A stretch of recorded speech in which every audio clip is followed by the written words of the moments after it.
Welcome to the 278th episode of News Dump, where we run through the hottest topics in the Lewis County news scene and discuss. I'm local man Aaron VanTuyl, joined as always by Chronicle Executive Editor-in-Chief Eric Schwartz, and we're also joined in spirit by sponsors Summit Funding, Shayless Outfitters, The Roof Doctor, and hold on, let me check my email, and Cross Country Mortgage. There we Jason go. Gillespie. There we go. Yeah. Is that why you called this special episode, this emergency? No. Late-breaking week well, it's episode? not an emergency episode. It's more like you've been gallivanting all around the state in your regular job all week, and I missed you, and I felt like this would be a way to bait you in to hanging out with me. That's why I said we had to have drinks in order for me to do this after the podcast, not before. I would never do that. I have indeed been, gallivanting about the state, doing my real job. Had a lovely time, a lovely business trip back east, as they say. What was your favorite city that you visited on this round the state tour? I got to say, I've never spent much time in Bellevue, but I was there Monday night, and that is indeed a very nice city. It was a clean city full of beautiful people, and everything smelled nice. And I was like, this is the opposite of Centralia. What do you attribute those attributes to? Because it's money. It's a pile of money. You sent me that message that morning after your run, and I made sure to say, yeah, but they're also educated. That's true. There are a lot of educated people up there. But yeah, it was I had a very nice trip. I just wish that other communities could pull themselves up by their bankroll and improve their communities like Bellevue has. Stack themselves up on piles of cash and reach the echelons of Bellevue. Exactly. Yeah, very, very nice city. I went to a bar up there and had dinner. Had some meatloaf. It was very good. You had meatloaf at a restaurant? I tried to go to the ramen restaurant, and there was just a sign in the window that said closed. And I was like, well, what the hell? So I went to this, some corny Irish pub. And I was like, you know what? Meatloaf and mashed potatoes sounds kind of good. And you know what? It was actually really good. I'm sure it was good. I don't mean to poo on meatloaf there. I said least favorite town, though. The least favorite? Yeah. What was your least favorite? Well, you were just taking big old dumps on... It won't be any hits into your job. Just wondering which one were you in that you thought to yourself, I wish I was no longer here at this moment. I was only in Moses Lake for a few minutes. Okay, there you go. There's your answer. And then I sent you the Instagram reel of a guy doing things in Moses Lake that are illegal earlier today. I don't think I looked at that yet. I remember as a kid on vacation with my parents when we still lived in North Carolina, we got a hotel in Moses Lake. Oh, okay. And I can remember as a 9-year-old looking out the window, and maybe I didn't use this thought, but I was like, those brochures are full of shit. Yeah. Because I had been flipping through Washington, and I'm like, we've been driving into Washington for several hours now. We came from the east. Like, what gives? Because this doesn't look is like scab this. land. This might as well be Idaho. It's quite hot. Well, I'm glad you made it back safely, and I'm glad you were able to tour this fine state. Yeah, I had some fun out there. Any other preambles before we dive into the reason for you calling this emergency episode? It's not a reason. It's not an emergency episode. I will use this opportunity to announce that after we're finished with this podcast tonight, I will be publishing the entire chat history between you and I on Facebook Messenger. This will date back to 2015. I know. I know people are going to have big feels about this. There's going to be some people whose feelings are hurt. I apologize. I'm going to use my, I just have to do it, I literally have no choice but to do this for transparency. I sent that message about a Thurston County commissioner today. I know. It was Wayne. I know. There's a lot of embarrassing stuff in there. All that stuff you said about Chad and Coralie is going to be in there. I can't wait for that. All the stuff you said about Kyle and Franklin is going to be in there. Publish the Franklin takes. Yeah, I'm sorry to everyone, but check out my Facebook account after this podcast. It'll be there. All right, and with that... You only laugh because you think I'm not going to do it. You act like that would not be devastating. Look, Aaron, I have a responsibility to share with the people some of the despicable things you have said and that I have allowed to pass. Let's not act like you're above reproach in these things. Oh, man, what a disaster that would be. I'm on a few group chats that... the name of which alone for a few of them would get people... Not up me. in arms. Not me. I keep it all above board. So, yes, that was an obvious segue into Centralia Port Commissioner, source of new information on ongoing Murphy fallout. Hold on. Which one's the right button? There it is. I just want to make sure we had it. Just making sure we're able to bleep stuff out. Well, luckily for you, nothing is going to be redacted. Okay, so explain this. I saw the headline, and then I got the message from you that we need to do a podcast. But those two things were not necessarily related. It's been a big news week. I just knew you were coming back. I'd like to leave it as much so as I can, in the words of Jacob Farmer, our reporter. I think he has, from start to finish of this thing, done a really remarkable job of ignoring the noise and delivering the news, which is what we try to do. Farmer is one of the best reporters I've ever worked with, which says a lot because he just started doing this like a year and some change ago. He's a TV man. He was at the Nisqually Valley News. It took me about, I'd say, half of a 4-hour shift at the NVN to be like, man, I really need this guy at the Chronicle, like ASAP. So anyways, I think I read the headline, but Port Commissioner, source of new information and ongoing Murphy firing fallout. I think anyone plugged into local happenings knows all of this, but the source of the additional information cited in a Brady letter on former Police Sergeant Tracy Murphy is the Port of Centralia Commissioner. It was Allie Pickard. We note that she's a former political cartoonist. There was some spite in the comments for that, but I think it is relative as basically... this came out. We had it delivered to us in a public records request on the morning it came out. So he worked on it for most of the day. The gist is Allie Pickard had conversations with Tracy Murphy's spouse. That's how we put it in the story, and that's how I'm going to speak to it here. Mm-hmm. And a lot of it was about, she subsequently also published the entire conversation on a YouTube channel. It was taken down for harassment, which I find ironic. Yeah. And then it was put up on Facebook, and it was taken down for harassment and bullying. I guess the bullying is the part that I don't know. I, however, spent the entire evening watching it and taking notes. I just was just like, Good for you, doing the work. This is something that I had not seen before. It was very interesting. So anyways, basically, Jonathan Meyer, when he came out with that Brady letter, noted that someone else had come forward. There's a lot of conjecture in the community who it was. Allie Pickard in the public records and elsewhere on the internet came out as the individual involved. I don't know the right word for the contents of the messages. Salacious, perhaps. What was in there? Break it down for me. Give me a few highlights. There was a lot in there, but why I complimented Farmer is I think he did a wonderful job in this story of just cutting down dozens of pages worth of interesting stuff. I'm trying to say this in a way that isn't making light of it and also not making fun of anyone. I think there's been enough of that. But there was stuff in there with Murphy and Allie, I guess, exchanging their opinions on local officials that were not too glowing for a lot of people you might know about. Your listeners, your best you cannot see me clutching the pearls. Your best friend, Sean Swope, was in there, not in a flattering fashion. What? Why? But there was a lot. I'm going to leave it at that. But there were a lot of names in there to the point where if I were Tracy Murphy's spouse, I'd be a little embarrassed, and I'd probably have a lot of messaging to do to either confirm those were my feelings or say that they were not. I don't know. But the gist of it is that Allie had information that Tracy himself, I believe on a phone call and later in person, had confirmed that some of the allegations that were made in the original anonymous claim had been in play in the community. Mm-hmm. I think it's important to let's just list the headlines, right? Okay. So anonymous plaint comes out. It says that Tracy Murphy has been talking about Snozza running a coke ring with all of his friends, including Chad Taylor, Peter Abarno, Sean Swope. Mm-hmm. Not true. I kind of thought it would just amount to nothing. It didn't. They interview Tracy. They get an investigator. After some other additional information comes forward, the opinion of the investigator is that Tracy Murphy lied when he said that there had not been discussion of it. Basically, right. Read the story. I'm going to keep going back to that because Farmer's account is very accurate. Investigator basically determined he lied. Police chief basically determined he lied. Prosecutor looked at the information, basically determined that he lied.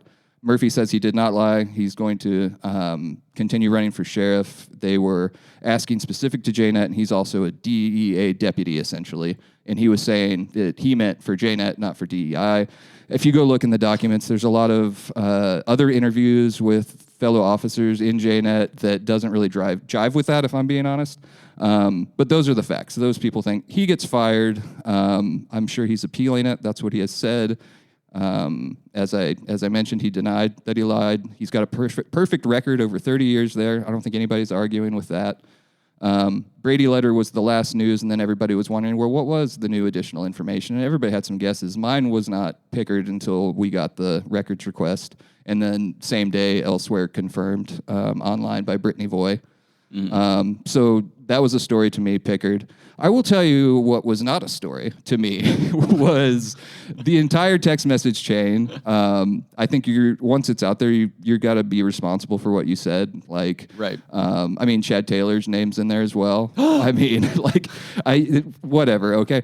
I think that, it's up to Allie, and she's the one that published that list and like the full conversation. And Allie came forward as whistleblower, reading the information, seeing the documents. I think she was earnest. I don't think this is a political play at all. I don't think Allie's someone that has like a lot of love for Rob Snaza necessarily, for instance. Right. Not that she dislikes him. I don't see that as being a friendly relationship or anything. So we didn't publish that. We didn't link to it. We used it to confirm some things in the story. I will tell you what's definitely not a story, and that is a private conversation Brittany Voy shared with the wife of Chief Caldwell. I'm going to reserve my opinion there. I will just say that that's not something we would ever do.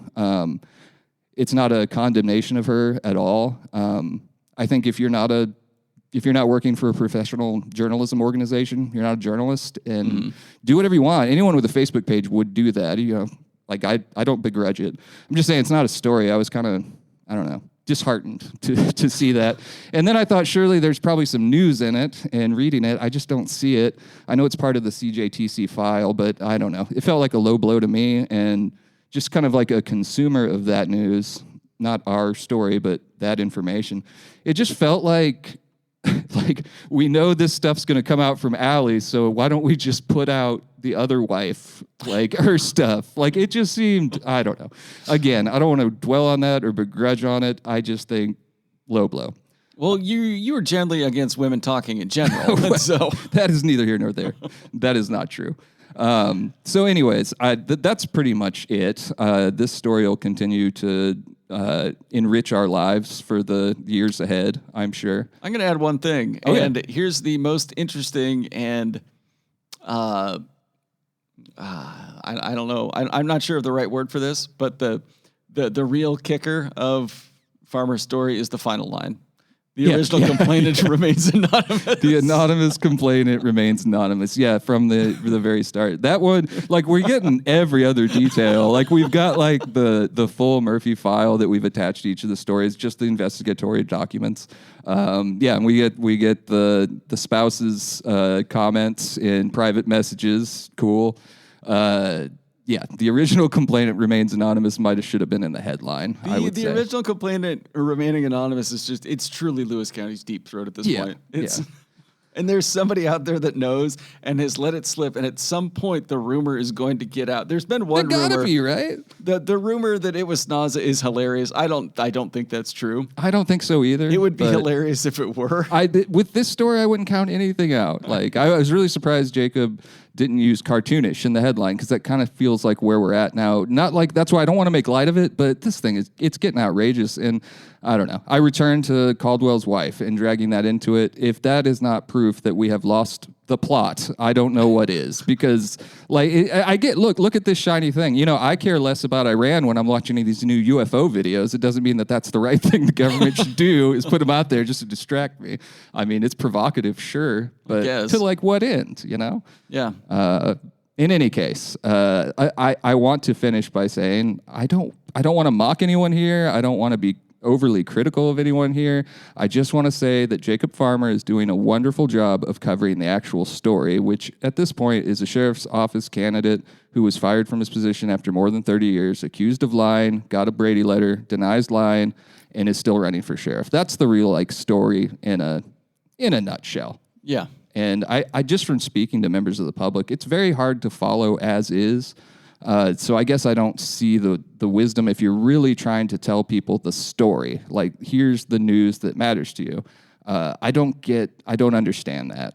And I just don't. And there's like a reason, we're not going beyond Tracy Murphy's spouse. This is about people running for the sheriff's office, a person running for the sheriff's office, and a huge controversy within our largest city's Centralia Police Department. The interesting thing about it is there is a sect of people that I've seen commenting on these stories on Facebook that are convinced that Murphy is being somehow railroaded, and obviously the sentiment being that obviously he was onto something and everybody's into it, and we need to get to the bottom of it and elect him sheriff so we can get to the bottom and crush this crime ring, not realizing that all the other people they're definitely going to vote for are also best friends with the people in this crime ring. Yeah, I could see that. And I've in my own, not for reporting, just for my own knowledge, I've tried to reach out to every law enforcement officer I know and send them the full, here's the file, here's this, do you mind taking a look? And I think I've pulled about 6 or 7, and they all come to the same determination, and maybe they don't have the inside information, they're not here and they don't know, but generally they all say, yeah, you're dishonest, you're done in a department like that, a no Brady letter department, you're done. Yeah, that's the general idea I've gotten from law enforcement officers. But, however, on the other hand, it bears mentioning that he has advocates within the police department. I mean, we talked last week about Officer Huerta, another well thought of officer with a clean record, I believe, who's pointing the finger at the police chief, and who noted in a city council meeting, let everyone know that JNet is no longer functioning, which I think was a service. So I know it's not as black and white as the opinions of outside people. I just definitely know that you don't have to burn everyone down to tell people what's happening. You say that on this podcast of all places. Don't mention that I'm lighting a cigarette right now in the podcast. No, I'm just joking. So yeah, this will be the story that keeps on going for the foreseeable future. Who knows what the next break will be? When we get the anonymous complainant, are we both just booking it down to the studio to turn the mics on and be like, oh my God? You say when as if it's definitely. I can't believe happen. It was Dawn from Dawn's Delectables. How dare you? How dare you? It was the first name I thought of. I'm sorry. I'm sure it's not Dawn. Dawn is lovely and the sandwiches are great. feel like at this point, if you're the original anonymous complainant, and nothing's really come out but guesses, everyone's best guess, I kind of feel like we're not going to find out. You're literally talking about this is about investigators. This is the former chair of JNet here. He's used to finding people that don't want to be found. You know what I mean? I wish the anonymous complainant would put on the V for Vendetta Guy Fawkes mask and record a quick YouTube video that's like, ha ha ha, you'll never find me and I will release my name the day after the election. See, that would only be good if there was some easily identifiable thing behind the person. So you knew exactly who it was, like a family photo or something. Behind, you can tell they're clearly recording the video at the bar at O'Blarney's. Yeah. They're like, who could that be?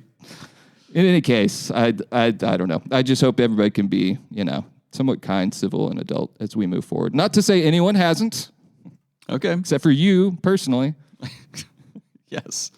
What if you found out I was the anonymous complainant? Oh, no. I just know at the beginning of this race, after Schnaza v. Murphy in 2022, I believe I'm on the record as saying, well, this one's going to be a lot more calmer. My calls have not been correct. And then after the original complaint, too, I believe I'm on the record as saying, well, this is silly and it's probably going to blow over. Right? Yep. Here we are. Just one last time. Check out Farmers Reporting. It's good. It'll tell you what's happening without additional ornaments. Just a reminder, the election is in 6 months. Yes, exactly. I know. August primary.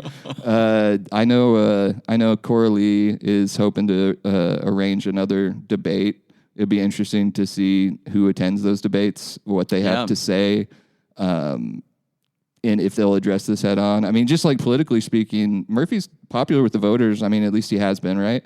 He is, and he's got name recognition. Yeah, I mean, he's getting more and more of it every day. He is. He's got 45% or whatever.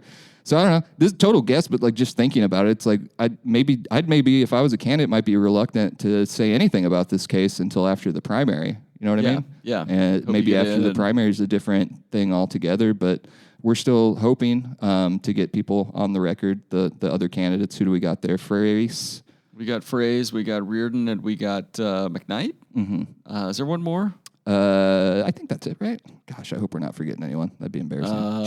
Cheeseman left. Cheeseman's out. Yeah, I guess that's it. I don't know. Sure. If we have forgotten, we will give you a special name drop at the beginning of the next podcast. Sure. There you go. I've got a bunch of other news items in here, but I'm not entirely convinced we need them. I've got a couple found not guilty of murdering man at Tenino area bar in 2024. I will say that was a stunner from anyone that was following that. Did they just overcharge it? I mean, I don't know. I literally don't know. I would say the best I've ever been at a job, and that's the closest I'm going to get to bragging. Little Caesars. Was Little Caesars, but after that, crime reporting, and that was because in those days I had the flexibility. I could sit in a trial for 3 weeks and write a daily trial story and just pump it out. This one in Thurston County, we didn't do that. I just didn't feel like the best use of resources. Choose to get a lot of other stories out of that reporter. That's Emily Fitzgerald. So we attended the opening arguments and then the verdict. But other than that, so I wasn't able to see what the defense attorney did specifically in terms of convincing the jury that they should not be convicted of murder. If you recall, that's the one Cody, our guest from last week and our former photographer ran out to, and there was a struggle in the parking lot, and one person ended up shot and dead because there's a photo of him with a sheet on it. We all know that. And you can read the story for the gist of what the sentence is and whatnot, but you're not going to get that narrative unless you were there at the trial that entire time. Just so much happens between opening arguments and a verdict that you don't really get to see the twists and turns. But read the story. Okay. Next item, Timberland Regional Library names longtime library administrator Andrea Heisel as interim executive director. The board appointed her effective yesterday. This comes after executive director Cheryl Haywood resigned amid an ongoing budget crisis in March. Quote from the board believes this appointment positions TRL to move forward with confidence, continuity, and a renewed commitment to transparency, stewardship, and community engagement. She's been in charge since Haywood resigned and has been with the library since 2017. She has 26 years of library experience. Do we think this is a good call? The salary range for... I don't have a thought. What is the salary range? Salary range for the interim executive director is $13,333 to $17,500 per month with benefits. Haywood's salary was $206,788 a year, which breaks down to about $17,000 and change a month. She's been there a long time. Yeah, sounds like she's fine. That's your opinion, sir. I don't have an opinion on it. But the Patron Coalition of Local Libraries confirmed Wednesday night that with Heisel at the helm, the grassroots advocacy group would not stand behind TRL for a levy lift. Okay. They further said the appointment is a slap in the face of the public, including the 2,600 community members who signed a petition demanding an administrative change. And then, quote, the faith is now more damaged than ever. Stated in line, the 5 members asked the 5 members of the board to take responsibility for their oversight and the destruction of our library system by stepping down immediately. Also calls on for full support of any strikes, protests, or walkouts and invites the public to join them. So I don't think everybody liked it. Oh, okay. I think the thought is she's too close to the administration that allowed this budget crisis to happen, and we need someone with fresh eyes to get in here to unravel it, which I could see that being the stance. Yeah. All right. Next item, Amy Graber will become the Port of Centralia's executive director. She was the interim. The question is, can she live up to Kyle Heaton's size 14s?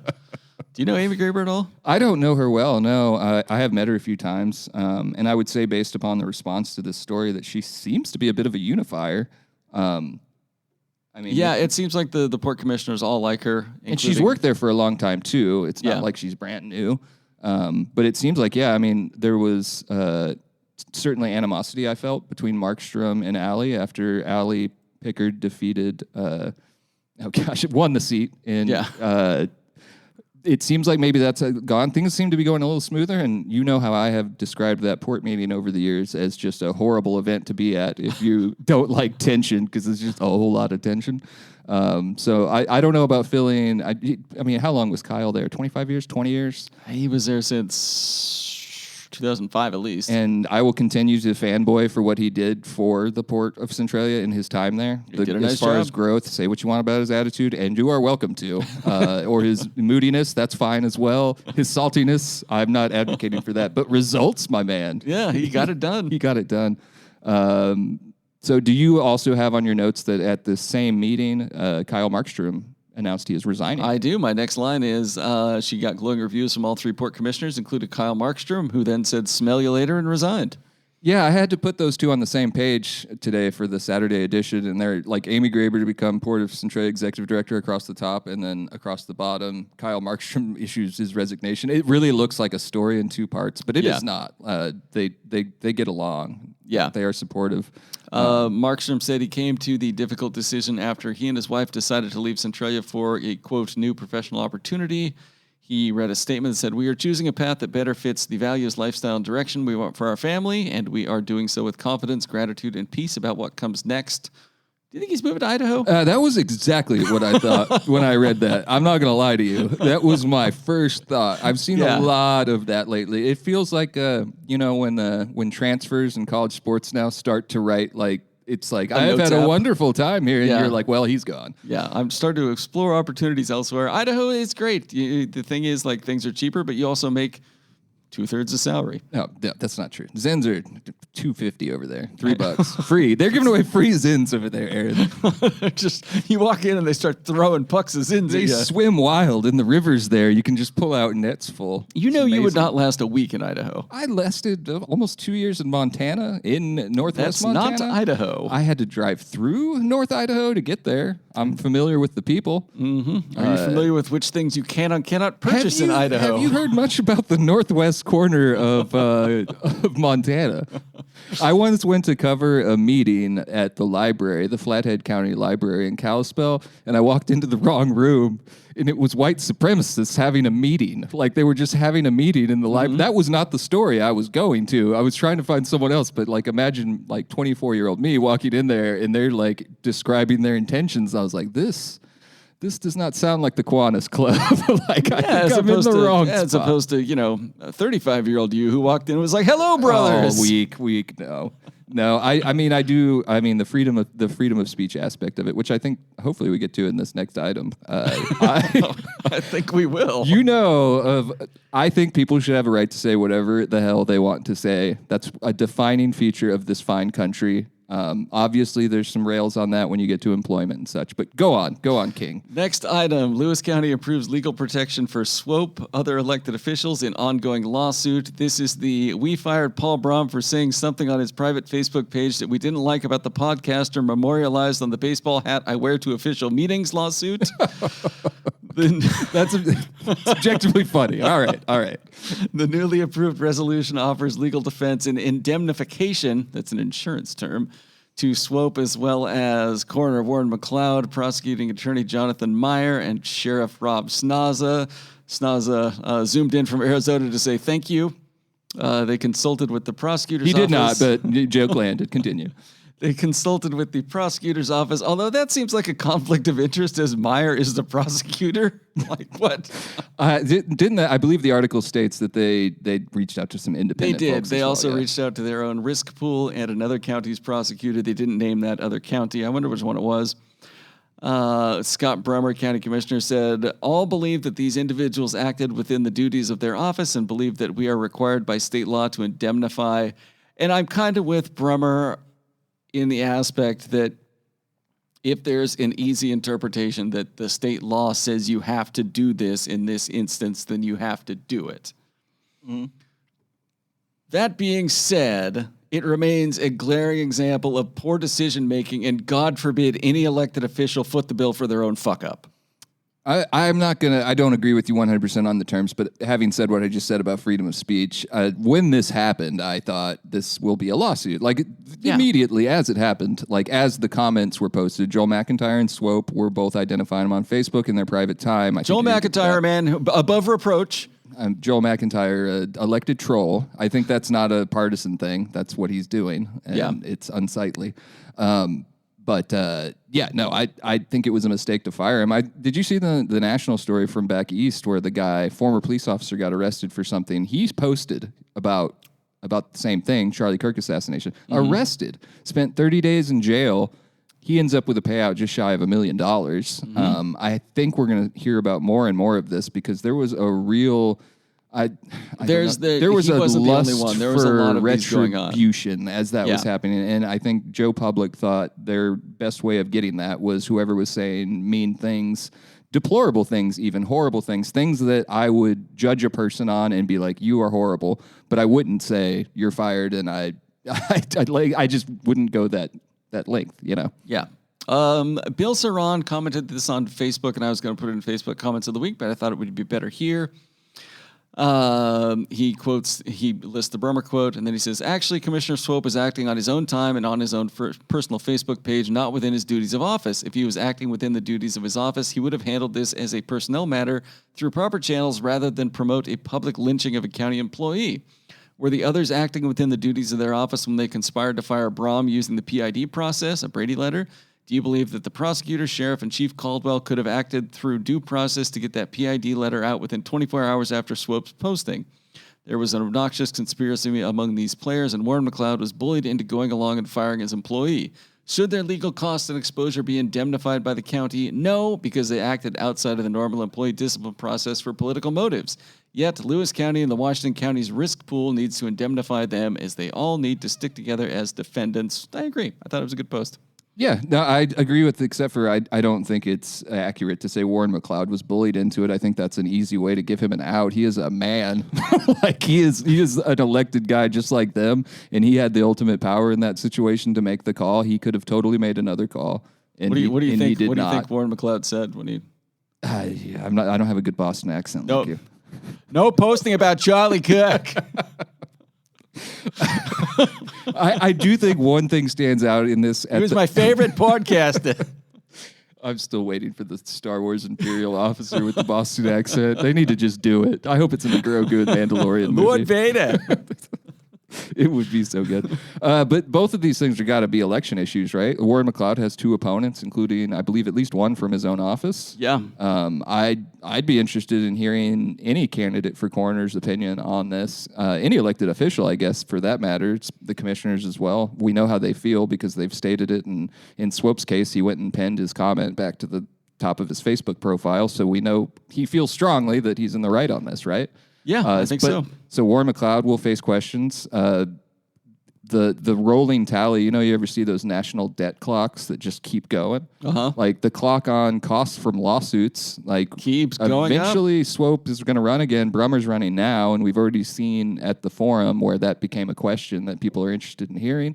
Yeah. If that number is just going to climb higher and higher and higher, both in the number of lawsuits and the cost of legal fees and settlements, how high does that number go before your election chances are diminished? How much do you think they would have to pay out Paul Brom in this lawsuit to be able to get him to agree not to tell everybody how much they paid him? Because I feel like half the battle for him is going to be that's a good point. Advertising that on the side of something. Yeah. No, that's a good point. Or you get, like you just said, you get an amount where you're comfortable not saying anything anymore. Yeah. And in that case, we'd certainly want to know from the county's perspective how much it was. I don't believe that the county can, claim that they're unable to tell us that. So hopefully we get it or somebody else gets it. And this will certainly push up Lewis County's premiums in that risk pool. Yeah. I mean, I wouldn't know that. You would. I believe that's how insurance works. I don't know. I don't really believe in insurance. You know that I think title companies and insurance are both scams. Well, it's not a scam. No offense to anyone out there. It's not a scam. Getting a good mortgage. Mm-hmm. And as we have changed our ads, we now must discuss your local cross-country mortgage loan officer, Jason Gillespie, longtime friend of the podcast. He has informed us he is no longer doing the use code News Dump to get half off your next house deal, although that was one of the most profitable deals in podcast history. But Jason will be with you every step of the way. He's dedicated to making your mortgage a win. He's serving the entire community, Lewis County and Thurston County. He works up there a little bit too. Check out the Gillespie team at Cross Country Mortgage. Visit crosscountrymortgage.com and then add in Jason Gillespie's name. Check it out. You can also give him a call at 360-330-4037, and he's got an office in Lacey at 2533 Marvin Road Northeast. Check him out. Great guy. He'll help you, get the right mortgage loan for your next. You're shopping for a home, right? No, constantly. No, I'm staying put. You're always like, I'm going to move to Idaho. I will die on the Wanch Prairie. Well, float me down the Skook. You'll float down the Skook and I'll throw lit cigarettes at your corpse to try to light it in a Viking funeral. I want you to pack my dead mouth full of Zins. Let's take a quick break. All right, we're back after that break, and we have some news about advertisements. We have new sponsors. Do we want to run through them? Yeah. Global Septic, The Roof Doctor, and AmeriCool are all our sponsors now, and next week we will have better ads. Yes, by that better, you mean existing. Like, we'll have ads. Yeah, we will, but patronize our sponsors. Yeah, Global please. Septic, you want to do all your pooping in Global Septic places under a Roof Doctor roof. And if you've really got the money, you get an AmeriCool air conditioner to cool you down while you're in there. Right? You know... Finance the whole thing with cross-county mortgage. There you go. Right, I did it. Segments. First up, Tales from the Takes page. I liked Maureen Harcum's column, as I often do. Yeah, she does nothing but bangers. They're all good. Yeah, On Alaska's teen pageant push focuses on agriculture and healthy food. Maureen was curious about Riley Martin, Miss Lewis County runner-up for 2026, and so she went to her Field to Future farm-to-table dinner. And it sounds like she had a lovely time and very much enjoyed the company of Riley Martin, who sounds like Maureen's kind of person. She's, I don't know Riley personally, but she was paired up with my daughter during the Miss Lewis County thing, and she was incredibly kind to my daughter, and my daughter thought the world of her, so I was so happy. Maureen wrote this story. I actually suggested it because she's always asking for stuff like to write about, and she always wants to write about agriculture, so I heard that this was her theme that she's pushing as she pursues Miss Washington, and I was like, yeah, that would be a good one. My favorite thing about this column, there's always fun nuances in Maureen's column, is that she wrote it like in parts like it was an investigation, but does she really like farming? She's like, I like this line, I still did not have a total picture of what she hoped to accomplish, so I made arrangements to get together to learn more. I asked her to tell me about herself, and then she gets through that section. And then she was like, so I had to ask more questions. None of this told me about a desire to promote agricultural knowledge or the belief in eating farm to fresh. So what is her Field to Future all about? She writes it like Bono interviewing El Chapo. Exactly. I was like reading it like Columbo. like she gets to the end. There's just one more thing. The complainant remains anonymous. Yes. You got to end all stories with the complainant remains anonymous. We got a column from Brian Mitke, Memory Memorials in the Making of America 250 Years On. That column is what you think it is, and it's really good, but I have to give the added context that he wrote that column from state tennis today, which I believe was in Seattle. Is that his daughter at state tennis? Yes. Yeah. Ellie Mitke, I think. Ellie Mitke won today, as she did all of our was locals. a sub-district champion, probably a district champion, maybe too. And I believe she won on day one because she's returning for day two tomorrow. Good. I have to give Mitke lots of shots because he always helps us out. He's our former editor, former assistant editor, former reporter, current columnist. And he's always looking out for us, which I appreciate. But for him to shoot photos for us, he didn't just shoot his daughter's game. He shot Tumwater. I shot anyone else who was there. Made sure we had the photos on deadline. He didn't know about our 1 a.m. Friday deadline for sports. Made sure to shoot him to it and wrote a column. And I've got nothing but appreciation for him for that. Incredibly kind of him, as he always does. Julie McDonald wrote about Susan Riemann, marking 50 years at the St. Helens Club. That's the mother of Lindsay Pollock Raymond. Lindsay Raymond Pollock? Yep. I don't know how you pronounce those. The photo I think we used is of both of them. And then you've got the column you liked so much. When you've lost Christine Gregoire, you've lost Washington. I will say when I read the column, I slapped the table and said, finally. Someone called it like it is that wasn't Jim Walsh. That is what this conversation has been needing. Not just Jim Walsh, but John Braun or Peter Barno. Everybody's been screaming this stuff from the rooftops for a long time. Gregoire, who now works in the private sector, I believe, for a business coalition of some sort. So maybe that colors her stuff, her look a little bit. But speaking candidly about the direction of government, state government, Gregoire noted that when she left office, the budget was $33 billion. Today, it is $80 billion, which is something you get sick of me saying all the time. And you're like, inflation. And it never stops. There was subsequent, or as you would say, subsequent reporting that showed with inflation and population rise, that number should be about $56 billion. And on that reporting, which I believe was by the Olympian, in the comments, people were like, see, it's not that bad. And it's like, it's still more than $20 billion. Like, when is enough? So I felt validated as a resident. I don't let this color my reporting. To have our former Democratic governor come out and just, this is where we could have used the Tucker Carlson. Like, well, what are we doing? What are we doing? Why would you do this? Why would we do this? Huh? Like, what? So yeah, that'll be nice to trot out again when we come up upon the next session. And I'm just going to tell you how it goes because it's gone like this for 3 or 4 years now. There will be a Washington Standard, Seattle Times story that says state facing a deficit of $2 billion. And then about a week later, but still before the session starts, it'll say $4 billion. And then by the time we're midway through session, they're going to be like, I don't know how we got this $12 billion deficit. And then either they will make tough choices eventually, increase taxation yet again after 2 wild swings at it, or we're going to have to trim the branches. Yeah. And I'm in favor of trimming the branches. Okay. As a resident. As a resident. Yes. As editor, piece. I don't care. Because, I don't care about anything. So, yeah, thank you for letting me rant on that. Why would we do this? Yes. But, it was a predominant argument in there. See, I knew they were lying about the $33 billion, but, if it was $1 billion more, it's a lot of money. I think it's hard to conceptualize. Maybe it would be easier if I put it like this: $1.776 billion for all of Trump's patriots who stormed the Capitol. Yeah, doesn't that work out to so it's like $1 million each? That much money that a lot of people are upset about, including Republicans, times like 30. Come on, people. I just want people to be consistent. All right, I agreed. You know what? I value consistency myself. Thank you. I feel like I won. Congratulations. It's the first time on the podcast. You stupid. New segment, History Should Repeat Itself. You threw this one in here. And this is a good one. It's from about 2 weeks ago, but we missed it. Well, an unnamed Seattle newspaper claimed... which newspaper do you think it was? Definitely. The PI? PI, yeah, it's got to be. Well, an unnamed Seattle newspaper claimed students were coming down to Lewis County because they get license plates with the letters LSD. The story was nothing but a pipe dream, the Chronicle reported.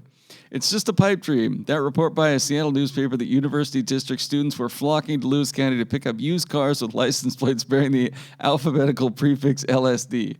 LSD is a designation for lysergic acid, a hallucinatory drug which is popular in certain sets. The first time hearing of this. 1966. So. I assumed it was a 60s story. The drug is illegal, but the designation LSD on a license plate is not. The theory is supposedly that such a designation would be hip, like wearing a sweatshirt emblazoned Olympic drinking team. Sadly for the hipsters, no such license plate will ever exist unless over 330,000 people organize a license plate march and buy up the alphabet from the current LBG designation all the way to LSD. Margaret Swenson, who is head of the license department at the Lewis County Courthouse, says her department does not even expect to issue enough licenses for the rest of the year to use up LBG. We would never get as far as LSD, she said. We'll stop at pot. However, LBJ is only 3,000 away. These people, we stand on the shoulders of these, I'm going to say men, because they were probably men. I know we had a woman reporter because she died a few years ago, and there was a story because she was the only one in the newsroom at that time. The next one was... something you've been trying to bring back, right? That's false. What's with the jokes? People are going to start believing I am sexist. I am not. Name one woman. This one was funny. Same year, I believe, residents in South Chehalis had to deal with hazardous fumes the previous morning from an ammonia leak at Chehalis Packing Company. The Chronicle reported, this is all quote from the story, one of the compressors used to change the liquid ammonia, and the vapor sprung a leak, allowing fumes to escape. Workmen in the building were quick to close down the valves and cut off the ammonia. The fire department later laid water lines, Workmen combating the fumes donned a special type of ammonia mask, which allows them to work rooms where heavy concentrations are located. The inquiring Daily Chronicle reporter with a nose for news arrived at the plant, was immediately shown the room, and entered the fume-filled enclosure. To his great surprise, his nose for news was burning, and tears were coming so fast he decided to get his facts on the outside. Do you think they let him in there as a joke? Probably. Just you can do that. Oh, you're here for the ammonia leak. Yeah, go check it out. It's right through there. It feels like that's what it was. All right, Sirens Banger of the Week. You threw this in there. Mossrock teen accused of stealing sister's car, crashing into house. Family matter. The suspect's mother and EMT responded to the scene. Tough day for Joseph J. Edgington. Yeah, I mean, and that headline pretty much tells you everything that happened. Fun fact, I stole my sister's car once when I was around the same age, but I had it back before she woke up the next morning. That was and was smart. never caught, and What she were you wouldn't know doing? about it today. What were you doing? Hanging with the boys. Uh-huh. I mean, what else are you going to do? I'm not going to do drugs or LSD. That's for sure. The part I knew you would like was, according to the affidavit, Edgington allegedly provided a false identity and became increasingly agitated, at one point making unwanted physical contact with the deputy. A state trooper noted the alleged odor of alcohol on his breath and his slurred speech. And then, quote from the affidavit, when asked how much he had to drink, Joseph replied, enough. Yeah, that's a pretty good line. The anonymous complainant remains at large. People's Champion of the Week. I've got journalists at the Olympian will join 4 other Pacific Northwest newspapers in strike against McClatchy Media. I thought you'd like that. Yeah, that's a good one. I mean, that's our boy Eric Rosane, who was once on this podcast and I think listens to it. And you're a pro-union guy. I'm not an anti-union guy, that's for sure. We're not a union paper, but I definitely am supportive of these guys. I mean, it's a little uncomfortable too because journalists do not make good money. I think that's that's something everybody knows at this point. Is this the at first this time hearing level, of this? right? I mean, if you're in this for any amount of time, it is not for the paycheck. It is for the abuse you receive from readers. That is why you stay in the game, and that's what makes it important. But the pay is only part of it. The thing that really resonates for me is the allegations that the news guilds are making. This is the Idaho News Guild and the Washington State News Guild for all McClatchy papers. So Olympian, News Tribune, Bellingham Herald, Tri-City Herald, Idaho Statesman, I want to say. Mm-hmm. I believe that's correct. Yeah, Idaho Statesman. Is the company will not rule out AI. In fact, they're trying to mold agreement where potentially they could craft AI stories based on the writing styles of their current writers. So, Farmer, instead of writing one story about the Murphy scandal, could write 50 about the Murphy scandal, and you could just still put his byline on it. I find that, and most things AI related, to just be absolutely abhorrent and horrible.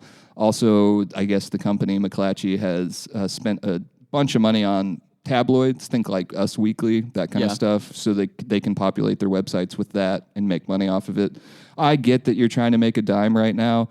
I think that if there is an industry that should say last in the AI race, I think it should be journalists. I think it was the Columbian's editor who said that in a column a few months ago, maybe even further back, and that resonated for me. It's like I do not need to be first when in this case. We're actually arguing at the Reflector on Deadline this morning. You can imagine who was on the side of AI. It was Brandon Hansen. Damn it, Brandon. I'm not saying that there aren't good uses for it, or especially moving forward that there won't be some wonderful uses for it, or that there's not stuff that you can do with it now. But I like when my letters arrive from the masses. I like to see some grammatical errors. I like to see some misspellings. Some character. I don't like to see the TikTok flow of AI, which I think you and I can both recognize, and most people can recognize now when you're reading something that is very clearly not produced by a human. It's garbage. It's slop. It's slop. I despise that. So trying to drag that in as a way to potentially make money down the road, potentially replace the need for journalists, abhorrent. So I don't know the specifics. They said 93% of the staff, which I think is like 45 or 50 journalists between the two states, agreed that they wanted to do this. I don't know when the strike is going to happen. I think it's going to be, just based on strikes, it's going to be a walkout at some point. Yeah. But we will continue to cover it. The Thurston Chronicle is covering this. Emily Fitzgerald, she covered the last few issues between McClatchy and their news guilds as well. And I mean, we have a news source in Thurston County now, so I think the Olympian is of interest to our readers. It's on our front page for tomorrow too. All right, Facebook comments of the week. My first one came on the newspaper Union story, where this commenter said there is still a paper printed at Olympia. How about that? Harsh. I don't like. I don't want to attack the paper. The journalists there are great. That's what I always tell people. They do good work. Yeah. They do. They have wonderful journalists there. They're just limited in what they can do. So it is what it is. Like all of us. On a story about a Honduran citizen arrested for shooting at trees off of I-5, this commenter says, "Wish this state would stop harboring criminals." He was arrested for doing something people in Boisfort do 5 nights a week. I mean, I think along the freeway was a bit of a flex, but well, yeah. And then somebody said, another Democrat hero. Again, is anyone out there clamoring to free this guy? No. I mean, I kind of expected that kind of reaction from a portion of the commentariat, but I mean, this story in itself is its own. I mean, they thought he was a carjacking suspect. Apparently, they don't have enough to charge him, or he's not, one way or the other, because they're charging him for shooting his gun at trees. And then on the story, Tenino finalized its contract with the Thurston County Sheriff, and this commenter said in 2 separate comments, hashtag defund Dave Watterson, and then hashtag Watterson is not my mayor. Why does this need a hashtag? I don't know. And I'll continue to say every time that comes up, even to the consternation of our good friend Wayne Fournier, that this is something that Watterson inherited and had to deal with, and it was not something that he delivered by his own actions. Maybe he wasn't inventive enough to get out of it. Maybe that's a criticism if you want. But it sure looked like Sheriff Sanders took a look at the situation and said, this is the right way to go. So demonizing the mayor of Tenino while deifying the sheriff, it seems a bit incongruous. There was a story on the Northwest Sports Hub's annual report, and this commenter said, all the parking sucks. Cars overflowing into people's yards in the neighborhoods nearby and in places clearly marked no parking. I really hope they start planning some improvements for parking soon. And that's in the story. It's on their list of things to do. I've got kids that play sports, and this person has told no lies. There was at one point last week, I want to say it was last Tuesday, I've never seen it as crazy. Like, I parked in Fort Borse Park. You know, you go down by the pond. Mm-hmm. Like, that was the closest I could find. I couldn't find anything by the pond. I went down and then got the last pullout before where that blacked out van is. That's just, I'm pretty sure a homeless person that lives there. And then I just tried to lock my doors a bunch. And anyways, I had to walk back through the park at nighttime, and it was spooky, Aaron. Story on a Longview school superintendent arrested after the Mark Morris sex scandal. That was the bombshell of the week. That was a big one. With a lot of comments on this. I will reserve my opinion until I hear all the facts. This does sound very disturbing. We need to hear all the facts before we condemn. They've been out there. The look in her eyes is more than concerning. That is a very disturbed individual. I truly hope that anyone who supported or protected her will also be exposed. Like, a lot of just comments about the appearance of this woman. There always is. It's disappointing. I'm sure she's being bailed out at any moment. Like, yeah, probably. Do you think she's being held without bail for witness tampering in a high school sex scandal? Like, Senator Guantanamo Bay. I mean, I would withhold a comment on that. She was supposed to be in court, I believe, today, and we'll have an update. We've got a story share now, and this will tickle you, with the former Daily News assistant editor and foe of mine during the great news years, news war years. The War of Northern Aggression, yes, we've discussed. Times passed, and now we are sharing each other's content, so I was very proud to have Andrei Stepankowski, I believe that's how you say his name, his article in the Saturday edition. No shot at the Daily News of Longview, but his reporting on this issue has been head and shoulders above anything else I've seen. So I do feel that our readers are fortunate, if you care about stuff that happens down there, that we will be able to bring you news from Andre. And then go subscribe to his Substack. And then this comment, she looks crazy. And then somebody replied to that comment, trust me when I say that's every Longview woman. Well, I mean, spot the lie. Like, I'm just joking.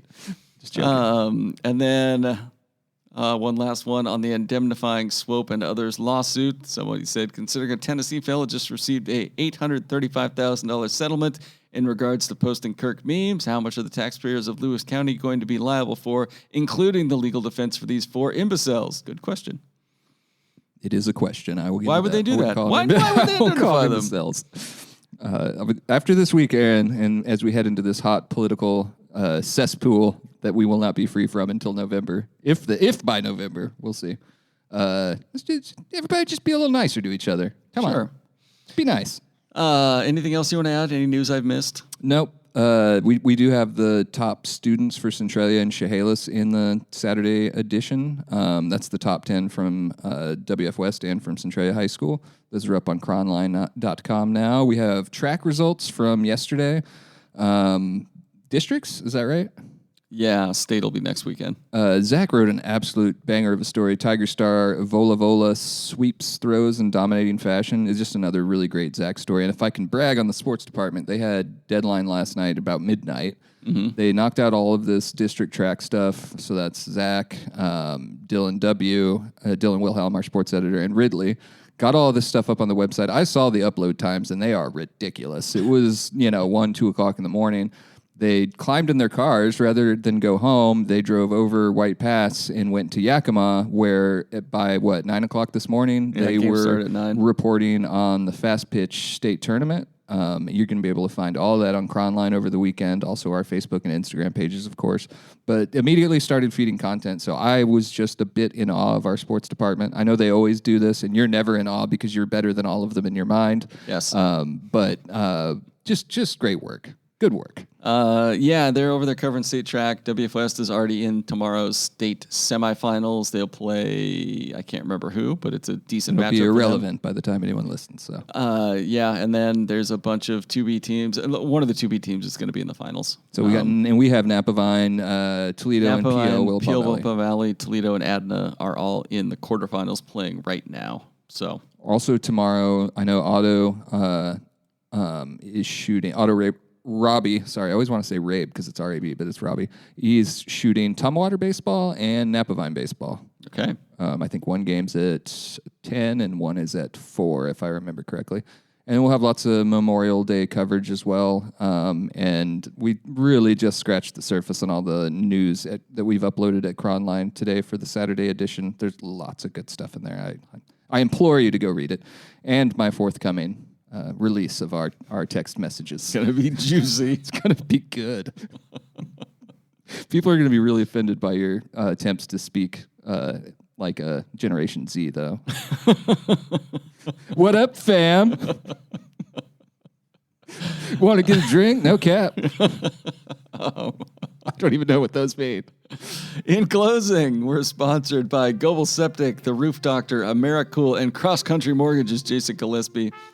Leave us a review and rating on Apple Podcasts if you want, or send us an email at chroniclenewsdump@gmail.com.